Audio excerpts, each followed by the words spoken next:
les dernières informations de ce qui se passe sur le terrain?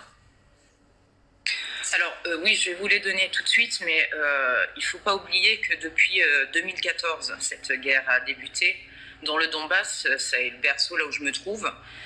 Les gens ici sont épuisés. Il y a eu beaucoup de morts, beaucoup de décès, beaucoup de massacres. L'aviation a pilonné le Donbass en 2014, l'aviation ukrainienne. Ça continue. Des villages comme Gorlovka, où j'étais hier et avant-hier, sont également visés. Il y a des blessés, il y a des morts que je filme quotidiennement, que je photographie également, pour garder ça en témoignage. Je n'ai aucun message politique, mais sachez simplement que depuis une semaine, on parle de ce conflit, mais il dure depuis 8 ans. Il y a eu 13 000 morts. 13 000 morts. Les gens sont épuisés. Ils se sentent tous ukrainiens. Ce que je peux vous dire, c'est qu'ils sont très surpris que l'Europe se rende compte de la situation. Alors que pour eux, cette situation de bombardement, c'est de vivre dans des caves, etc. Je l'ai documenté en 2015. Pour eux, c'est un quotidien depuis 2014, je le répète. Ensuite, je vous interromps parce qu'il y a effectivement tout le monde ne comprend pas la situation aussi précisément évidemment que vous la vivez depuis de nombreuses années. Vous avez dit, et ça m'a surpris, tous les gens se sentent ukrainiens. Et vous avez rappelé que les bombardements étaient ukrainiens il y a absolument. quelques jours. Mais quelque chose de grave, que visiblement la population du Donbass en 2014 a été ciblée par son propre gouvernement. La population russophone a été bombardée par le gouvernement de Kiev. Oui, voilà. J'ai toutes les preuves, donc je pourrais vous les fournir en rentrant en France. J'ai les images.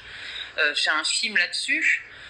C'est incontestable. Mais aujourd'hui, les bombardements ou les exactions, elles sont russes ou elles sont ukrainiennes? Du côté où je suis, elles sont ukrainiennes. C'est l'armée ukrainienne. Je suis désolée de choquer tout le monde. Non, pas du tout. Et je ne prends pas parti. Au contraire. Et je ne défends pas Poutine. Je ne prends pas de position. Simplement. Ce que vous dites est factuel. Tout à fait. Et ces populations aujourd'hui a bombardé sa population. Les enfants ont vécu 8 mois dans des caves. Le film que j'ai fait en 2015 est une preuve de toutes ces crimes de l'humanité.